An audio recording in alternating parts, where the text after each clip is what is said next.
Backup pessoal, bem-vindos novamente ao Undergroundsvoice ao vivo. Tenho o prazer de receber aqui os Elvenking aqui no Vagos Metal Fest. Guys, thank you so much for being here. Thanks to you. It's a huge honor for me to meet you, first of all, and to receive Thank you very you much. at Undergroundsvoice from Portugal. So welcome. Thank you very much. It's an honor to be in Portugal, so looking forward to play here. It's some years since our last time in Portugal. Yes, quite a lot of time. Yeah. At least 5 years. I think it's 6 years, yeah? Yeah. Probably 6. Yeah. So do you have any special memories about your gigs in Portugal and some opinions about the Portuguese crowd? Well, we played, it was 6 years ago. Yeah. It was very late at night, Yeah. if I remember correctly.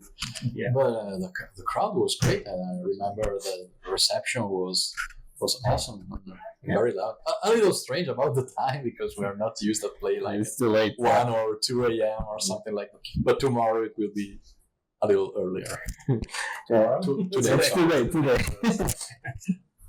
And what can you expect about today's show here at Vagos? Well, let's see, but we expect something great. So lineup is great. We are looking forward to see some other bands like Insomnium or Overkill Dynasty and so on. So would be great to stay here longer for the next days and see Blind Guardian, obviously. But unfortunately, we need to come back. So let's see what happens next. Yeah. And last year, you guys released your new album, Reader of the Runes, Rapture, which is a sequel of your previous album. Can you explain a little bit about that concept? Yeah, definitely.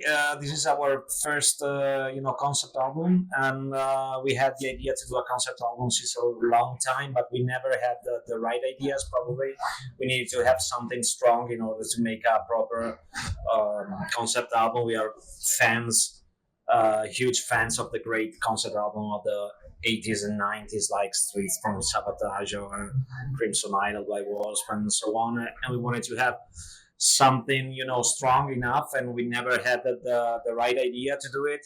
So once we thought that we had the good idea to develop a concept, it was immediately clear that it was not possible to develop in one album only, because the story was pretty long, and so we decided to split it into 3 chapters, like a book or something like that. So we release the first 2 parts, and the third part is already done and ready, and will be out next year, and will conclude and end It will be the end of this chapter. It was considered by many people the best power metal album of last year. So how do you feel about that? The album is awesome. Our last one, really This new album, Well, we are honored if somebody thinks that. It's a little, we can say, a little more obscure compared to the first part. Like every good second part of every trilogy, it's more obscure because the story develops and then gets clearer and opens up in the last episode. And actually, we're very satisfied of the outcome. We tend to sometimes to juggle a lot with our playing, with our compositions. So we have brighter sounds, more melodic sounds at the times, and more darker and obscure sounds at the times. This time it was the turn of something darker, definitely. And you guys released a new single in January, Ethel. I don't know. Yes. It's completely a different vibe and awesome song. So yeah, exactly. It was something very different from the album atmosphere. So it is a completely acoustic song. So we felt it was good to be released as a not part of the album, but as a independent and digital single. So it was a kind of a link between the chapter 2 and what will come next in chapter 3 of the album. And it's about the figure of Ethel that we will know something more into the 3rd chapter. So it is an acoustic ballad, which is pretty different from the very dark atmospheres of the second album. But It's a great song. It's a great song. Well, Italian metal have some very successful bands like Flash God Apocalypse or Lacuna Coil or Rhapsody of Fire and some more bands, of course. You have almost 30 years of career. You have 11 albums, a lot of quality. You guys are really amazing. But you can still haven't managed to reach the height status of these bands. What do you think isn't happened yet? What should still happen?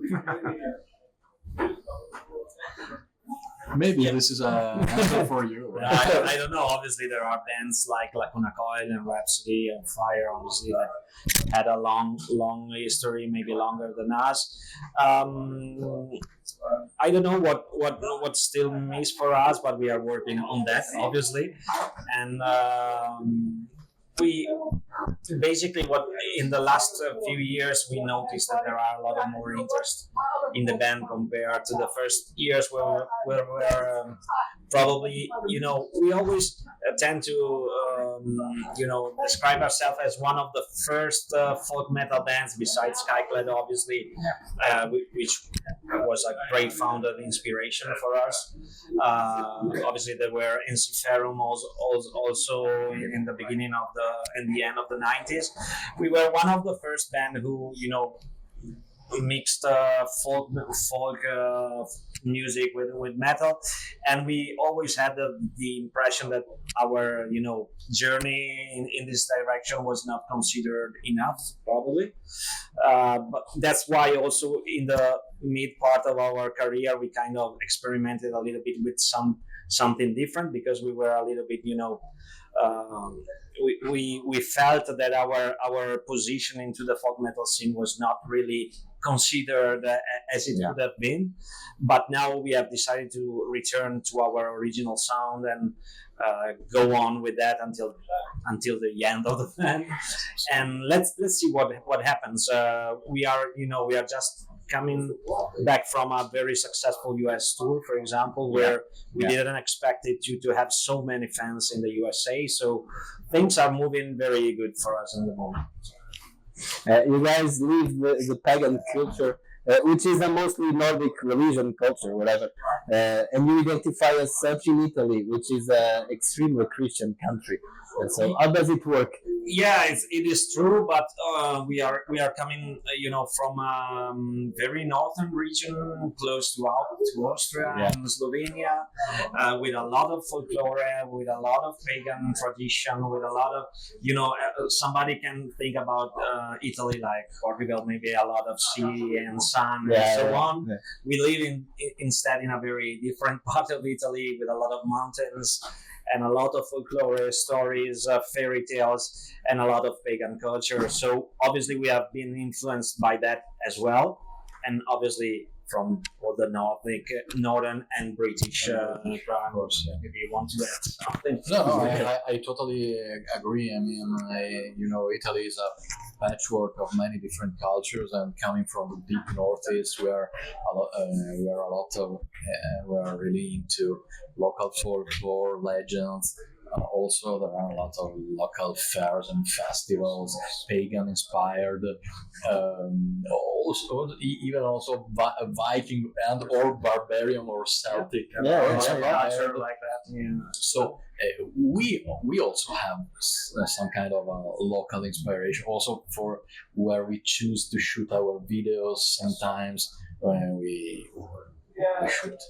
We shot all of them basically in northern Italy, so we also choose the location thinking of that. And plus, as you said, both Scandinavian and British folklore. Obviously Italy is very Catholic and Catholic based, but back in the days, obviously, as Jacob said, there are a mixture of cultures, religions, and a lot of coming, especially in the north part, which is the one close to Austria, close to Central Europe, close to the mountains and such. And finally, thank you so much for being here. Thanks to you. It's a huge honor for me to meet you. I hope we don't will have to wait more 6 years. No, hopefully not. We hope to come back. Yeah, we hope so. So, any last words for the Portuguese fans? Well, we are very happy to be back in Portugal, and we cannot wait to play tonight. Our new album, which is, as said, the final chapter of the trilogy, will be out in the beginning of 2025. So hopefully you will check it out. Yes, please do.